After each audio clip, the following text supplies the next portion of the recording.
Welcome to the Psalms Compressed. Today we will look into Psalm number 58. Psalm 58. The title is When Justice Feels Far Off.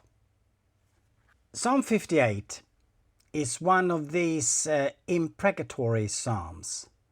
The ones where David doesn't hold back at all. He's angry, he's honest, and he's calling on God to deal with injustice directly. It is uncomfortable reading sometimes, but it's also deeply human. So let's walk through this very slowly. I don't know about you, but since English is not my first language, perhaps not yours either, what is this imprecatory?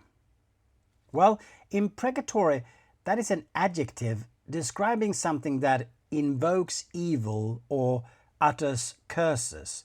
It stems from the Latin root meaning to invoke against, and is most commonly used in theological context to describe prayers or psalms that call upon divine justice or wrath against your enemies. Do you rulers indeed speak justly? Do you judge people with equity? No. In your heart you devise injustice, and your hands mete out violence on the earth. So David here, he starts by talking to people in power, like judges, leaders, influencers, and so on. Anyone with authority over others. And his accusation is very, very sharp. You're supposed to use your words and your hands to build up, but you're using them to tear down. I think we all have some kind of influence, of course. Maybe that's in your home, maybe at your team, at your workplace, or your friend group, perhaps your Instagram comment section, I don't know. But David's questions lands on us too. Do my words actually bring justice? Do my actions line up what I say and what I believe? Psalm 58 won't let us point fingers without first looking at our hands. So we can ask ourselves today, where do I have power? And if so, how am I using it? Is there a conversation I need to have more honestly? A decision I've been delaying because it is too hard? Even from the birth the wicked go astray. From the womb they are wayward, spreading lies. Their venom is like the venom of a snake, like that of a cobra that has stopped its ears. I mean, this is very tough, heavy language. David says evil isn't just a bad habit. It is like woven very deep, like a cobra that refuses to be charmed. Some hearts are set on destruction and won't listen to a reason. And David isn't being cynical for the sake of it here. He is naming reality. I mean, sometimes people really are committed to do harm. And sometimes that could be us. Romans 3 would later echo this same idea. We have all the tendency to curve inward. The uncomfortable grace here is that God sees the depth of it. You don't have to pretend the world is less broken than it is, or that your own heart is cleaner than it is. Bringing the full truth to God is where the healing starts. Confession isn't like God finding out. It is you agreeing with what He already sees. Break the teeth in their mouth, O God. Let them vanish like water that flows away. Before your pots can feel the heat of the thorns, whether they be green or dry, the wicked will be swept away. Here, where Psalm 58 makes modern readers a bit squirm, David asks God to dismantle the power of the wicked. I mean, break their teeth, put them out. Blunt their arrows and make them disappear like a slug in the sun. I mean, it's vivid and it's very violent.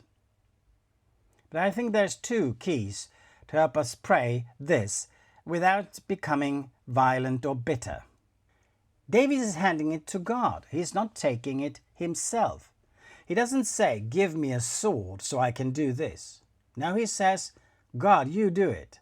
Vengeance is God's, and that's good news. You don't have to carry the weight of settling every score.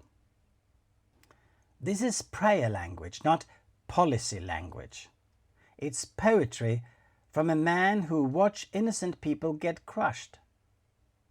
When you've been on the receiving end of abuse, corruption or lies, sometimes the most honest prayer is, God, stop them. So if you are facing injustice right now, Psalm 58 gives you permission to be that honest. Lord, I'm angry. This isn't right. Please act. I think this is not unspiritual. It's what faith sounds like in a broken world.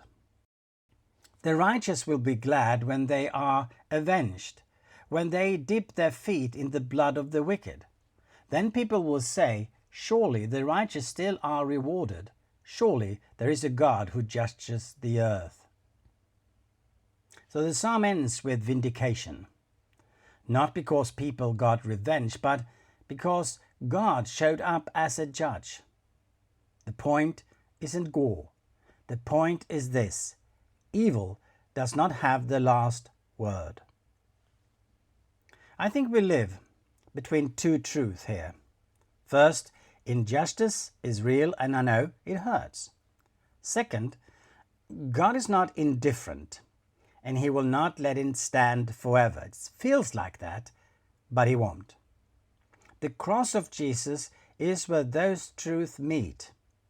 At that cross, God both judged sin and He took that judgment on Himself to, in a way, rescue us.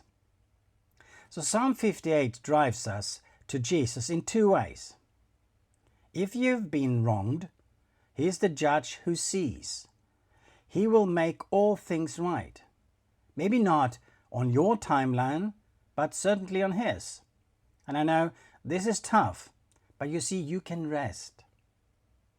And if you've been the one doing the wrong, sometimes it is like that, He's also the Savior who took the broken teeth, the judgment, so that you can be restored.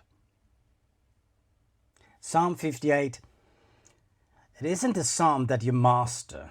No, I think it's a psalm that masters you when you are weary of a world that feels upside down. It teaches you and me to be brutally honest, to relinquish control and to hope fiercely in the God who judges the earth. So a question to you, you can write it down here in the commentaries, that would be very nice. But what part of this psalm hit you hardest today?